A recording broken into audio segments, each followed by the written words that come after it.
Hello and welcome to Wendell's Guide to doing ZG Heroic as a Hunter. So basically for this first boss what you want to do is, if you want to, you can get the little um, toxic torment, which reduces nature damage taken by 90%. Really probably won't make a difference, honestly. Essentially the deal with this boss is you don't want to stand in bad stuff. Which pretty much anything green is bad. You don't have to worry about the steps since you're a hunter, so you'll obviously be at ranged. But everything else green you want to look out for.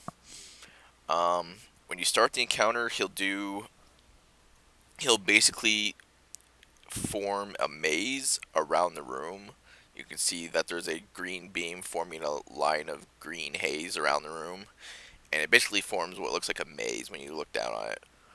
Um, you basically want to make sure you don't stand in that or even go through it. It does a ton of damage. Generally, what you want to do is you want to kind of get a little close to it because it'll basically form a little wall when it's complete, and that's about it. Also, he'll do a green beam between you and another player. Make sure you and that other player are not near anyone else, and that you get away from each other, obviously, before it explodes. He'll also do pull of acid tears, which is basically a green slime puddle that slowly grows larger. So you want to try and just run around in between these green haze wall, the little green maze, while that's spawning around you. Try not to get trapped in a corner. um, they'll kind of go away after a minute or so.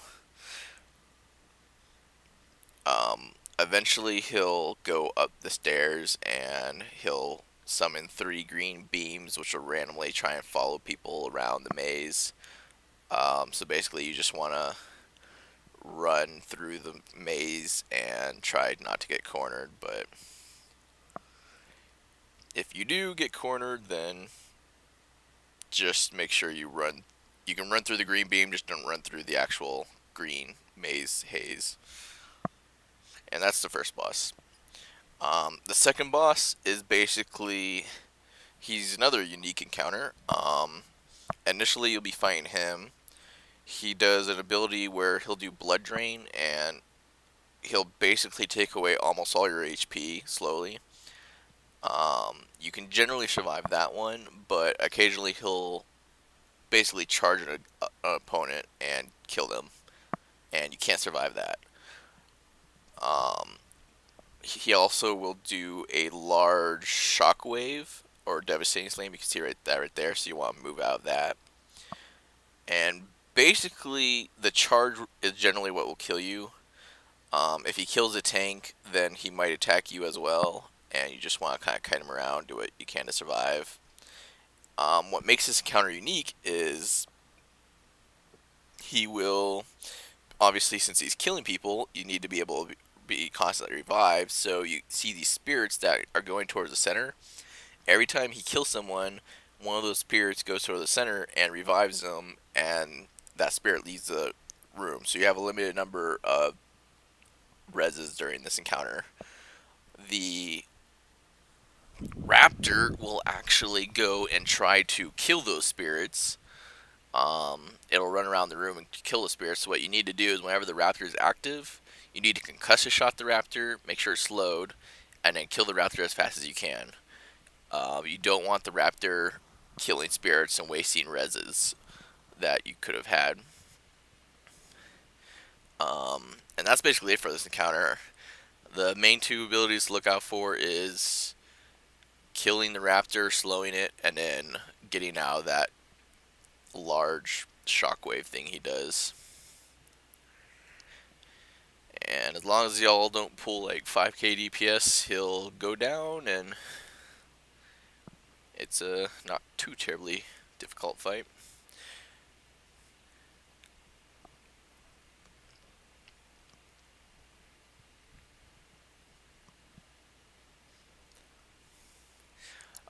This next boss is actually one of the more difficult bosses in here. There's a couple ways you can do it. Being a hunter, you can be in your little soloing spec and actually have your turtle pet tank or you can just do what we did in this video. Basically, what you want to do is you don't want any DPS going on the High Priestess. The tank takes care of that. You also want to stay kind of far away from the High Priestess, and as far as abilities to look out for from the High Priestess, she will do a wave, and you just gotta make sure you're not in the path of that wave. Basically, what you need to do is you need to either single target the each little ad and kill it, or you can AoE one entire pen, which is what we're doing in this case, and kill it. Um, Either one works fine. Obviously, if you're single targeting it, it'll take longer. If you do single target, the other ones won't spawn, and it'll be a little easier on your healers probably, but at the same time, it'll take longer, so it's kind of a iffy. Generally, most people just kill the entire one pen at a time as opposed to one. The alternate strategy you can do is if you're a hunter with like an extreme hunter soloing spec and a turtle pet or something, you can actually MD the ads onto your pet, and that way all the ads are not damaging everyone else and they're only damaging your pet, and that'll take tremendous strain off your healer, and your healer will love you forever. um, but pretty much all three are viable. You can either have your pet tank the ads, or you can single target the ads down, or you can just multi-shot them all down. And that's pretty much it for this boss. Like, when she reaches 50%, if there are any ads left, she'll be call them out. So you obviously don't want any ads left by the time she reaches 50%. So generally, no one DPSs her but the tank until all the ads are dead. Once she reaches 50%, it's pretty much just kill. There's really not a whole lot to look out for as a hunter. You just DPS her. She'll do like a charge and disappear occasionally, but fairly simple. Just make sure you're MDing those pets onto someone who is not you. Instead of just multi-shotting them, just make sure you're MDing them. For this next boss, there's basically three different cauldrons for three abilities he does. One ability, well, the main ability you gotta look out for is he'll do like a line of fire in front of him, so you just gotta avoid that. Um, he'll occasionally fill the room with toxin, and when he does that, you gotta click the green cauldron ASAP. Occasionally, he'll also summon a very large ad. When he does that, you need to go get the white cauldron, click that, and then DPS the ad as fast as possible. You get the white cauldron, which will actually freeze the ad and take a large portion of his health off. You can see that he just spawned right there. So you see I'm getting the large cauldron. I go shoot him and freeze him.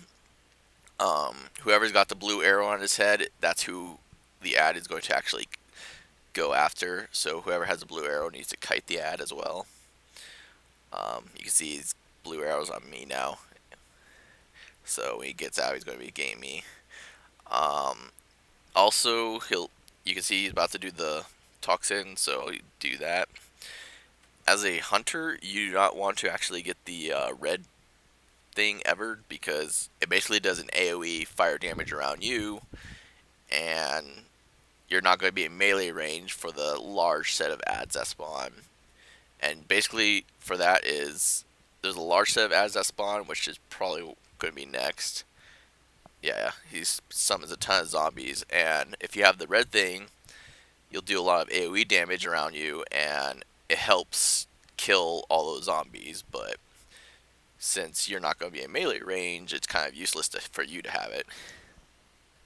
So you just want to do your best to help AoE down those zombies, which no one even bothered getting the red in this video, but yeah. So that's his abilities he does. You just alternate what cauldron you go to.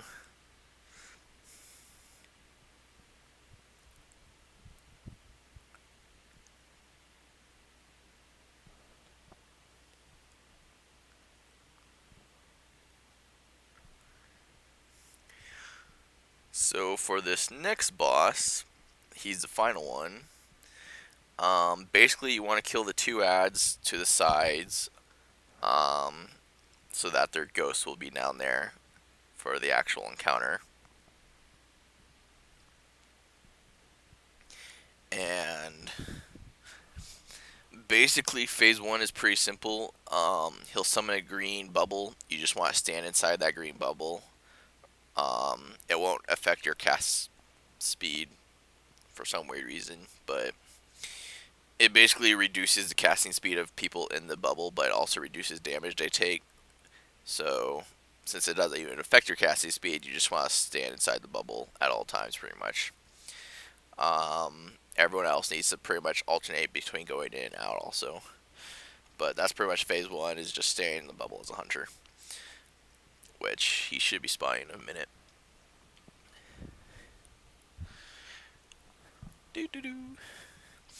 Because he does a large AoE damage to people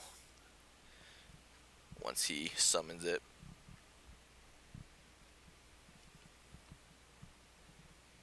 See the shadow of a car, which will do large damage to people not in the bubble. Once he reaches, I think, 70% or so, he'll go into the next phase where basically the tank needs to go pick up one of the large ads down the side of those stairwells. And so the tank picks up those, and then your job as a hunter is to stand on the chains. There's 3 chains, each of them have a bubble around them, and that large ad will do a jump, and if he jumps on someone who's by the chains, he'll get rid of the bubble. So that's how you get rid of the bubble.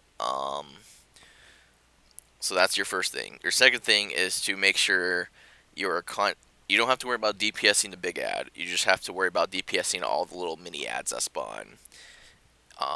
Preferably, you want to get the ones that are near the healer, but just kill as many and all of them as you can. They don't have a lot of health, but just do your best to kill them. So you can see he did a jump and jumped on top of the chains. Once the chains are down, you can alternate between killing ads and killing chains. Usually you want to let the melee kill the chains. You'll pretty much be focused full time on the ads, but if you do have any spare time, you can throw a little DPS on there. Obviously, if you see that little circle thing on the ground right there that was below me, you just want to move out of that slightly. But you always want to make sure you remain near the chains so that if he does a jump, he'll jump on, hit the chain. I mean, it'll do a little damage to you as well, but that's how you get rid of the bubble on the chain. And that's pretty much all there is to this encounter. Once all 3 bubbles are down and all 3 chains have been destroyed, the encounter is done. That's it. So, just make sure you're killing the ads, keeping the ads off the healer, and then killing the chains if there's any time. And the big ad will basically be ended up being killed by the tank, so no one ever has to worry about actually killing the big ad. The tank has enough DPS to actually kill the big ad. And you obviously don't want to kill the big ad either, since the big ad on your own, because if you kill it too fast, it won't even be able to jump. And it'll just draw out the encounter. And you can see, like, we got the first 2 chains down pretty easily, but the priest decided to not have a clue what he was doing here, so unfortunately I think we end up missing like 3 or 4 chains. And then the healer just stopped healing the priest and was like, I'm going to let you die so that someone else can get hit.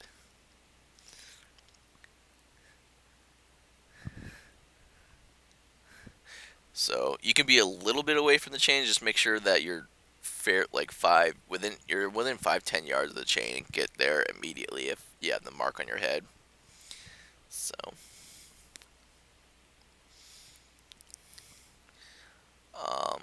once the last bubble is down, if you want, you can still kill the ads, or you can switch over and just kill the chain. Because once the chain's dead, or the last chain is dead, it'll, you can see the priest is way over there. It's like, what are you doing? But yeah, once the last priest is, or the last chain is dead, the encounter is over. So all the ads despawn.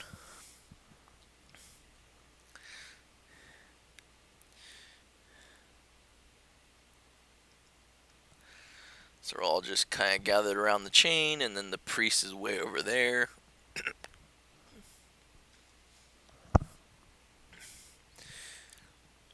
Making the encounter draw out even longer. Yeah, the healer just stopped healing the priest at this point. I was like, nah, I'm just going to let you die. And there's the dead priest. And no chain bubble. So, yeah, he's like, don't res him.